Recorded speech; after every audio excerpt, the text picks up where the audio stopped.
Hello everybody. अभी हम लोग डिस्कस करने वाले हैं आपका जो 6 सेमेस्टर में इलेक्ट्रिक ट्रैक्शन 2 है।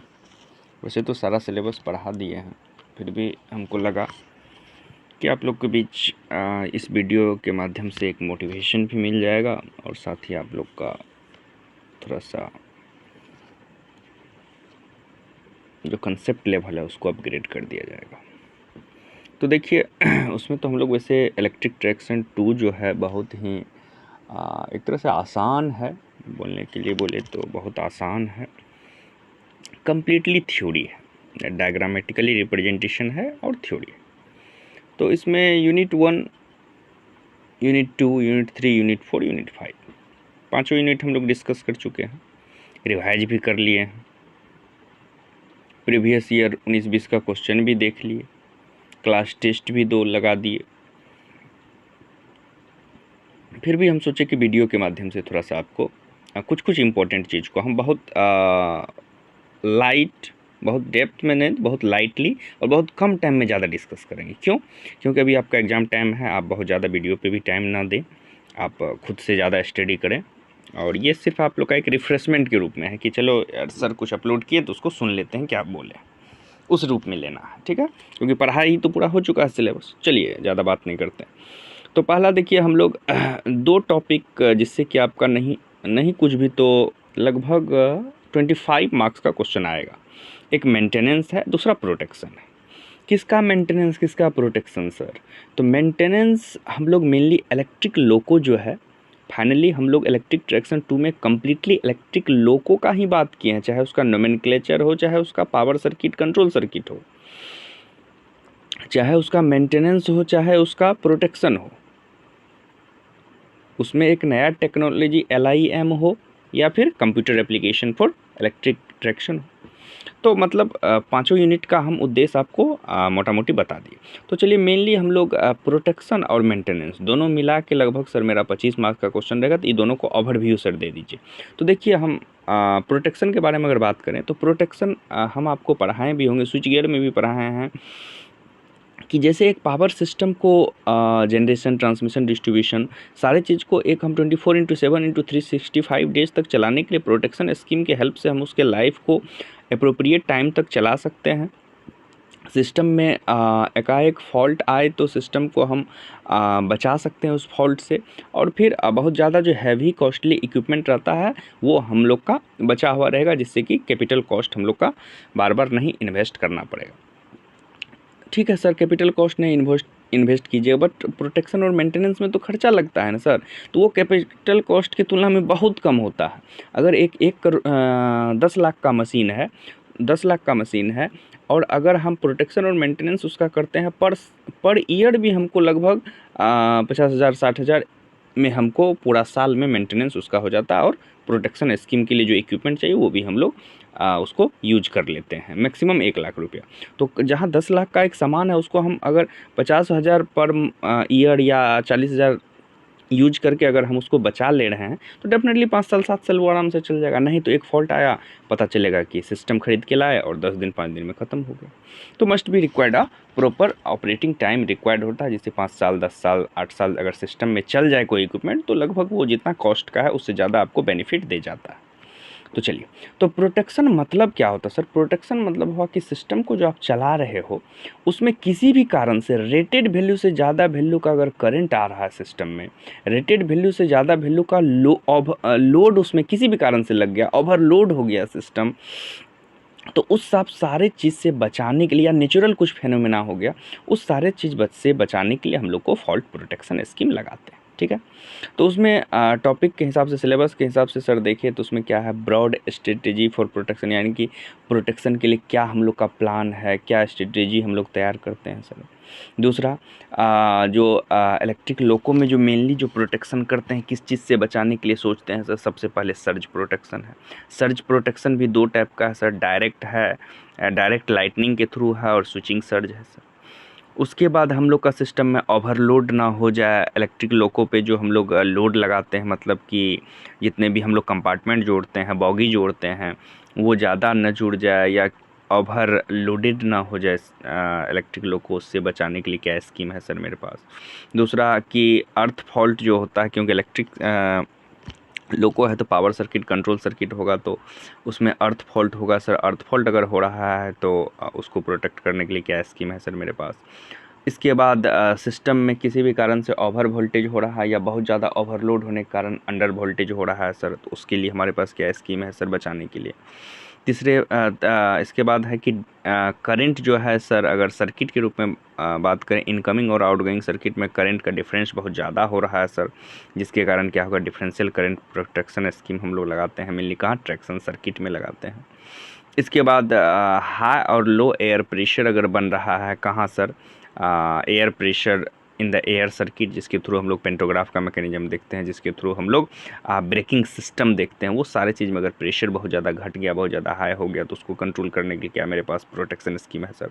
और फाइनली हम लोग के सिस्टम में, क्योंकि रोटेटिंग सिस्टम है, तो रोटेटिंग सिस्टम है तो व्हील के थ्रू हो जाए, या फिर और भी सिस्टम है जैसे ट्रांसफार्मर, ठीक है रोटेटिंग नहीं है, rectifier rotate, but due to overload होने के कारण ज़्यादा करंट अगर फैच होने लगे या ज़्यादा वोल्टेज उससे ओवर वोल्टेज हो जाए, तो उस केस में जो टेम्परेचर का डिफरेंस आता है, मेनली करंट के कारण ही टेम्परेचर डिफरेंस होता है, तो ओवरलोड के कारण तो ओवरलोड हो जाए, करंट डिफरेंस जो आने लगे उसके कारण ओवर हीट हो जाए, तो उसको फिर हम लोग कैसे मॉनिटर करते हैं सर। अगर मोटर की तुलना में करें तो मोटर में अगर टॉर्क बहुत ज़्यादा जनरेट हो रहा है, ज़्यादा ओवर स्पीड हो रहा है सर, ज़्यादा लोड लग रहा है, तो मोटर में भी ज़्यादा करंट अगर फैच होगा तो उसके कारण मोटर जो हीट होगा तो ओवरलोड ओवर हीटिंग हो जाएगा, तो उस टेम्परेचर को कैसे हम लोग मेजर करें। तो ये कंप्लीट सारे टॉपिक को हम लोग मेनली सर प्रोटेक्शन में देखते हैं, और इसको ही प्रोटेक्ट करते हैं by the use of different different equipment, जिससे कि हम लोग का सिस्टम रिलायबल बना रहता है, फॉल्टी कंडीशन बहुत जल्दी नहीं आता, अगर फॉल्ट भी होता है तो अनहेल्दी पार्ट को हेल्दी पार्ट से बहुत आसानी से हटा लेते हैं। तो ये सिलेबस का मोटो था। नेक्स्ट है आपका मेंटेनेंस क्या है सर, ये तो हो गया कि प्रोटेक्शन सर। तो कहता है कि प्रोटेक्शन अगर आप सिस्टम का कर रहे हैं ना, तो लगभग उस प्रोटेक्शन स्कीम में टोटल कॉस्ट का 5 से 7% हम लोग खर्च करते हैं, और सिस्टम हम लोग का बहुत रिलायबल हो जाता है, बहुत ज़्यादा सियोरिटी हो जाता है हम लोग के पास कि नहीं, प्रोटेक्शन लगा हुआ सिस्टम में कभी भी बहुत ज़्यादा हैवी कोई भी घटना नहीं होगा और हम लोग का सिस्टम चलेगा। मेंटेनेंस मतलब क्या होता है सर, मेंटेनेंस मतलब होता है कि जैसे एक आप सिंपल सोचिए, आपके पास अगर एक मोबाइल है, एंड्रॉयड सेट है, तो एंड्रॉयड सेट में मेंटेनेंस तो अपग्रेडेशन बोल सकते हैं कि अपग्रेडेशन क्या करते हैं सर, जैसे विंडोज़ 10 है, विंडोज़ अभी 11 आ गया, आप लोग अभी जो लैपटॉप यूज़ करते हैं उसको मालूम होगा, विंडोज़ 11 आ गया, अक्टूबर से लॉन्चिंग हो गया उसका, अक्टूबर से अपग्रेड भी होगा, तो वो क्या है, सिस्टम अपग्रेड हो गया, तो वो अपग्रेडेशन हुआ। लेकिन मेंटेनेंस क्या है सर, मेंटेनेंस सिंपल आप सोचिए, अगर आप एक ऑटोमोबाइल के बारे में बात करें, तो अगर आपके पास एक ऑटोमोबाइल है, एक बाइक है, तो उसका मेंटेनेंस हम लोग क्या करते हैं सर, सिंपल उसमें हम लोग व्हील का मूवमेंट देखते हैं सर, उसमें ग्रीज मोबिल डालते हैं सर, जिससे कि उसका व्हील का मूवमेंट, ब्रेकिंग सिस्टम को हम लोग चेक करते हैं सर, डेली चेक करते हैं, ब्रेकिंग को देखते हैं, उसका व्हील का अरेंजमेंट देखते हैं, उसका मोशन देखते हैं, उसमें लुब्रिकेशन है कि नहीं सर, ये सारा, तो ये सब मेंटेनेंस का एक पार्ट हो जाता है। उससे क्या होता है, अगर मान के चले आपके पास एक बाइक है, आप और बाइक का अगर स्कीम नहीं चेक कीजिएगा, बाइक का ब्रेकिंग स्कीम को नहीं चेक कीजिए, स्टार्टिंग स्कीम नहीं चेक कीजिए, स्टार्टिंग हो रहा है कि नहीं, ब्रेकिंग हो रहा है, तो क्या होगा, फाइनली आप जा रहे हैं और पता चला ब्रेक नहीं चेक किए हैं, कहीं जा रहे हैं रोड पे रोकना चाह रहे हैं, ब्रेक फेल कर गया, नहीं रुकेगा, तो एक घटना होने की संभावना हो सकती है और एक बहुत बड़ा लॉस हो जाएगा। तो मेंटेनेंस मतलब ही होता है सर कि सिस्टम को हम लोग सियोरिटी देते हैं, जैसे प्रोटेक्शन के थ्रू हम लोग कोई भी घटना होगा तो उस घटना से बहुत ज़्यादा इफेक्ट ना पड़े, उसको हम लोग घटा देते हैं, अनहेल्दी पार्ट होने से पहले ही उसको हेल्दी से अलग कर देते, या अनहेल्दी हो गया तो तुरंत उसको हेल्दी से हटा देते हैं, तो प्रोटेक्शन उसमें हम लोग का जैसा हेल्प करता है, मेंटेनेंस वो अनहेल्दी होने से हम लोग को बचा लेता है। तो मेनली इलेक्ट्रिकल सिस्टम में भी मेंटेनेंस का बहुत ज़रूरी है, जैसे ब्रेकर का एक टाइम के अंतर्गत, जैसे जो भी 10 मिली सेकेंड या 15 मिली सेकेंड, माइक्रो सेकेंड, जो भी उसका ऑपरेशन टाइम है, उस ऑपरेशन टाइम के अंदर वो ओपनिंग क्लोजिंग होता है, दैट्स फाइन। रिले का जो भी रीडिंग टाइम है कि इतना देर में वो वोल्टेज या करंट के वेरिएशन को पिकअप करे और फिर रिले कमांड बना के सर्किट ब्रेकर को ऑपरेट। आइसोलेटर का है कितना देर में आइसोलेटर ओपन होगा, कितना क्लोज होगा, अगर रिमोट कंट्रोल आइसोलेटर है, वैसे हैंड ह्यूमन ऑपरेटेड है तो कोई बात नहीं, वो तो आदमी जाके ऑपरेट कर, अगर मोटर ऑपरेटेड है तो उसका एक टाइम है। तो मतलब क्या, मेंटेनेंस की हेल्प से हम लोग क्या करते हैं सर, सिस्टम को अप्रोप्रिएट बना लेते हैं, सियोरिटी दे देते हैं। अगर लोको की बात करें तो लोको में अगर ड्राइवर उस सिस्टम को चलाता है तो ड्राइवर तो आएगा और ट्रेन को स्टार्ट कर देगा, चलाना शुरू करेगा, बट मेंटेनेंस स्टाफ क्या करता है, ये सियोरिटी उसको देता है कि भैया इसका पेंटोग्राफ का मैकेनिज्म बिल्कुल परफेक्ट है, हमने इसे मेंटेनेंस किया, हमने इसे चेक किया, डेली मेंटेनेंस में हमने इसके देखा है कि पेंटोग्राफ का जो 1 सेकेंड में ये मूवमेंट करता है और फाइनली जाके किटनरी वायर से टच कर जाता है। तो ये कब कहिएगा, जब आप मेंटेनेंस उसको कीजिएगा, मेंटेनेंस के परफॉर्मेंस को चेक कीजिएगा। तो मेंटेनेंस के थ्रू हम लोग क्या क्या करते हैं सर, पहला चीज़ need of maintenance and policy, क्या ज़रूरत है मेंटेनेंस का और क्या उसके लिए हम लोग का पॉलिसी है, क्या हम लोग का उसके लिए पॉलिसी बनाए, क्या तरीका अपनाएं। नेक्स्ट डिफेक्ट्स क्या होता है, इसके बाद आइडियल मेंटेनेंस किसको बोलते हैं, means to improve the reliability, अगर आपके पास एक लोकोमोटिव है तो कैसे उसके रिलायबिलिटी को हम इम्प्रूव कर सकते हैं। अगर आपके पास एक लोको है उसका हम 24/7 कैसे उसको अवेलेबल बना के रख सकते हैं, अवेलेबिलिटी ऑफ लोकोमोटिव। इसके बाद कैसे हम मेंटेनेंस को प्रॉपर कैसे हम एक लोको को प्रॉपर मेंटेनेंस देके उसके मेंटेनेंस कॉस्ट को हम घटा सकते हैं, कैसे एक लोको के मेंटेनेंस जो हम कर रहे हैं उसके रिकॉर्ड को हम रखेंगे, how can we preserve the maintenance record for upcoming new staff और अपकमिंग फ्यूचर के एस्पेक्ट्स में हम कैसे रख सकते हैं। इसके बाद कि अगर आप मेंटेनेंस किए हैं तो उसका क्या कैरेक्टरिस्टिक है, कैसे पता चलेगा कि आपने मेंटेनेंस किया, तो कैरेक्टरिस्टिक ऑफ एफिशिएंट मेंटेनेंस का क्या कैरेक्टरिस्टिक है। और कुछ इलेक्ट्रिकल फॉल्ट होते हैं जिसके कारण के बारे में भी हम लोग मेंटेनेंस में ही पढ़ें। तो मतलब हमने 2 टॉपिक जो हम लोग का सबसे इंपॉर्टेंट पार्ट एक तरह से बोलिए, जैसे 25 नंबर का क्वेश्चन पूछता है उसके सिलेबस को हम कंप्लीट डिस्कस कर दें। और आपके पास जो हम 2 बुक अभी हम 1-1 करके यूनिट 1, यूनिट 2, यूनिट 3 करके हम PDF बना के जिस बुक का भेजे हैं, बुक बोलिए या नोट्स बोलिए, जो भी बोल सकते हैं, वो कंप्लीट आपका डिट्टो सिलेबस को मैच करता है। उसके लिए हम बहुत ज़्यादा कोशिश किए, बहुत जगह ढूंढे, तब ये चीज़ आपको मिला है। ठीक है, आपको हम ग्रुप में बड़ा आसानी से PDF बना के भेज देते हैं, आप देख लेते हैं और लगा और अच्छा ठीक है सर भेजें, बट उसके पीछे बहुत मेहनत रहता है, उस कंटेंट को ढूंढना पड़ता है, उस कंटेंट को अकॉर्डिंग टू सिलेबस मैच कराना पड़ता है, फिर फाइनली हम आपको बना के देते हैं। तो ज़रूर उस मेहनत को आप लोग रिकॉग्नाइज कीजिए।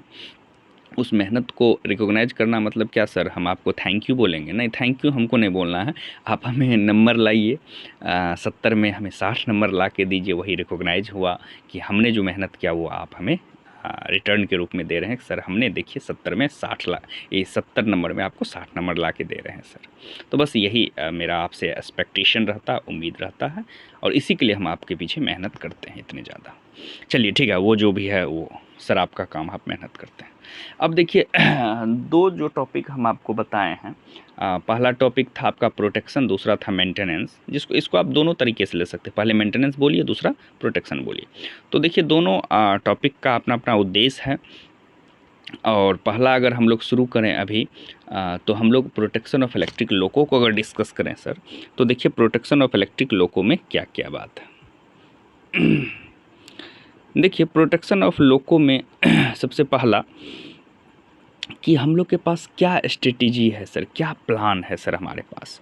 तो देखिए सबसे पहला, the electric loco is subjected to fall during it, कहता है कि प्लान जो हम लोग बनाते हैं ना सर, उसको हम बड़े लेवल पे हमेशा अप्लाई करने के लिए प्लान बनाते हैं सर। मतलब बड़े लेवल मतलब क्या सर, जो कि हर एक जगह एप्लीकेबल हो, उसके लिए हम लोग ये प्लान बनाते हैं।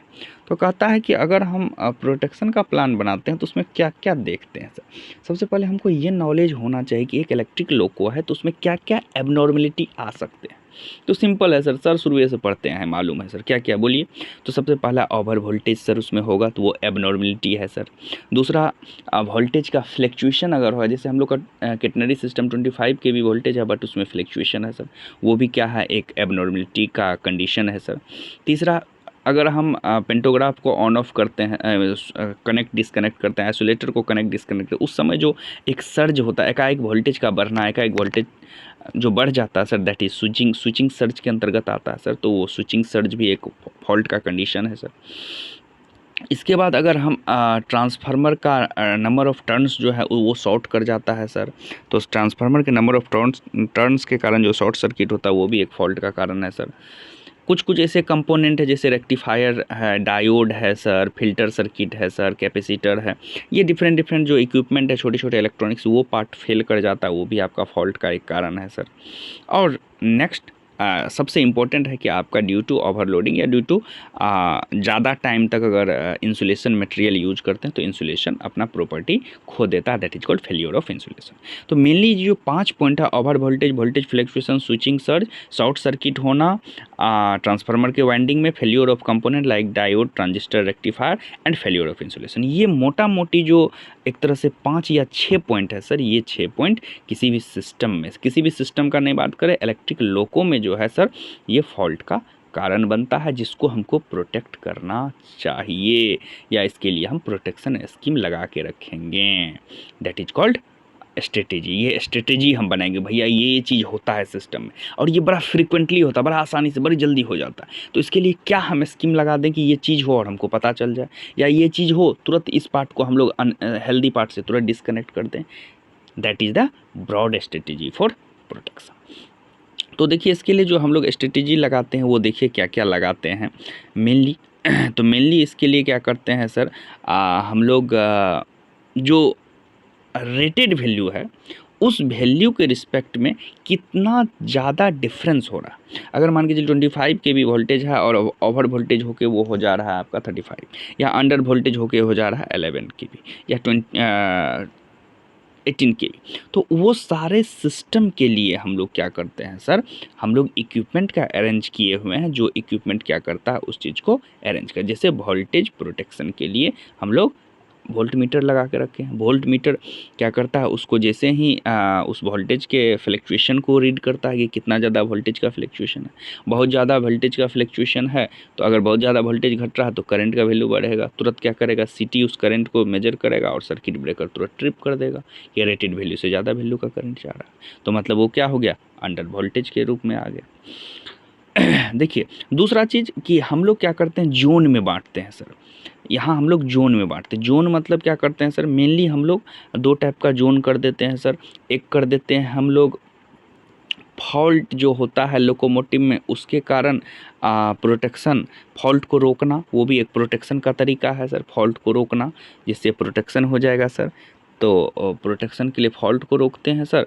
और दूसरा क्या करते हैं, अगर फॉल्ट आपका कहाँ हो रहा है सर, कुछ कुछ साइड में हो रहा है, जैसे सप्लाई साइड में हो रहा है, ग्रिड साइड में हो रहा है, ओएचई साइड में हो रहा है, तो उसको भी हम लोग by the use of protection scheme से रोकने का कोशिश। क्यों, क्योंकि ग्रिड में हो रहा है, सप्लाई में हो रहा है, वो फॉल्ट कहाँ आ जाएगा, ओएचई में आ जाएगा सर, ओएचई के थ्रू हमारे इलेक्ट्रिक लोको में आ जाएगा, तो उसको भी हम लोग रोकने का काम करते हैं।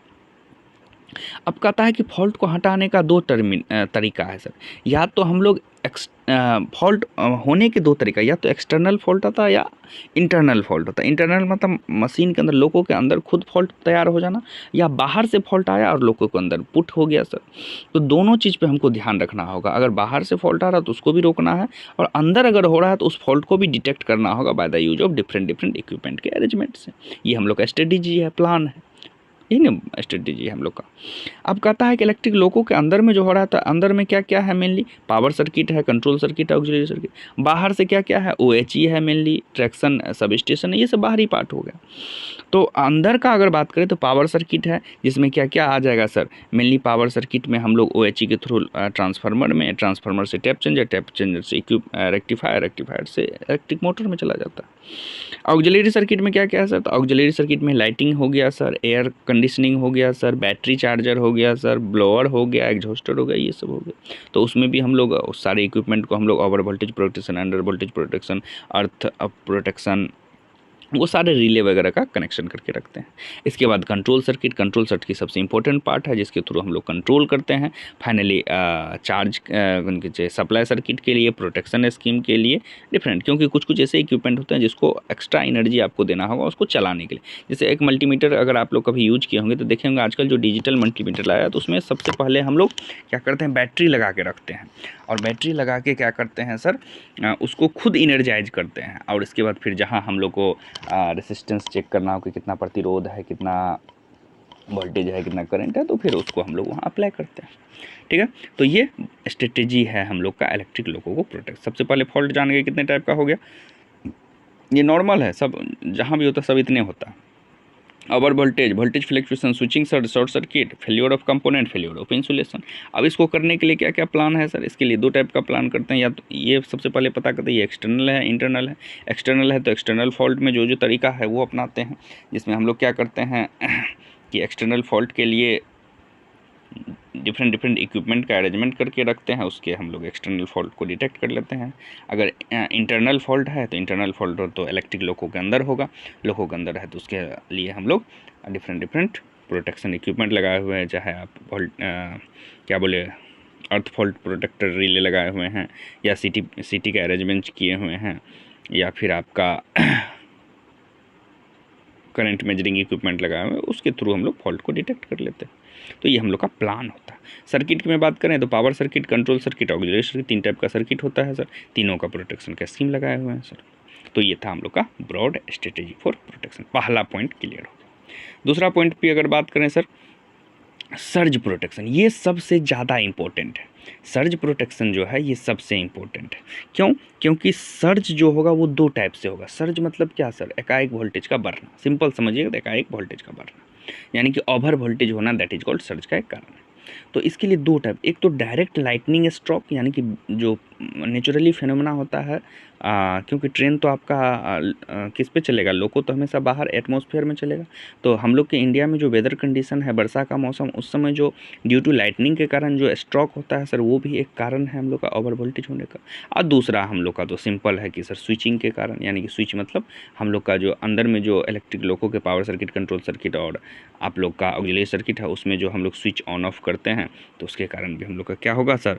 मे बी क्या हो सकता है? May be voltage over voltage. तो देखिए सिंपल यहाँ हम बताए भी हैं, टॉपिक भी है आपका कि the over voltage are cause due to the following: direct lightning stroke on overhead conductor, induction of electrostatics charge in overhead conductor due to charge cloud. ठीक है, अब देखिए डायग्राम में दिखा रहा होगा, ओवरहेड कंडक्टर है, पेंटोग्राफ उससे टच किया हुआ। इसके बाद पेंटोग्राफ नीचे आ रहा है, नीचे आपका क्या लगा हुआ है? मेनली वहाँ पोर्सिलिन का हम लोग इंसुलेटर लगाए, तो इंसुलेटर पे कंडक्टर लगा हुआ रहता है। तो अर्थिंग स्विच लगा दिए, जिसको ग्राउंड कर दिए कि किसी भी कारण से बहुत ज़्यादा अगर करंट आ रहा है तो वो सिस्टम में नहीं जाए। हाई वोल्टेज सर्किट ब्रेकर से तो ब्रेक कर देंगे, बट उस पेंटोग्राफ और ओवरहेड में बच जाएगा, तो उसको हम लोग अर्थिंग स्विच से ग्राउंड कर देंगे। ठीक है, इसके बाद लाइटनिंग अरेस्टर 1 और 2 दोनों लगाए हुए हैं। वो पेंटोग्राफ के से पहले, मतलब पेंटोग्राफ उसके बाद, फिर सर्किट ब्रेकर, फिर LA2 लगा दिए, LA1 LA2 दोनों लगा दिए, जिससे कि लाइटनिंग अरेस्टर, यानी कि बिजली के कारण जो वोल्टेज होगा उसको प्रोटेक्ट कर लेंगे सर, मतलब सिस्टम में नहीं आने देंगे सर। इसके बाद ओवरलोड रिले OLR1 भी लगाए हैं। उसके बाद जैसे मेन ट्रांसफार्मर से आपका सेकेंडरी से कॉन्ट्रैक्टर से टैप चेंजर इक्विपमेंट से सेकेंडरी ट्रांसफार्मर, इसके बाद OLR overload relay 2 plus rectifier circuit, overload relay 3 plus motor, उसके बाद मोटर में चला जाता है। तो ये एक कंप्लीट अरेंजमेंट टाइप से हम दिखा दिए, protection equipment of electric locomotive for power से। ये पावर सर्किट के लिए, मतलब जिसमें हम लोग हाई वोल्टेज को ट्रांसमिट करते हैं।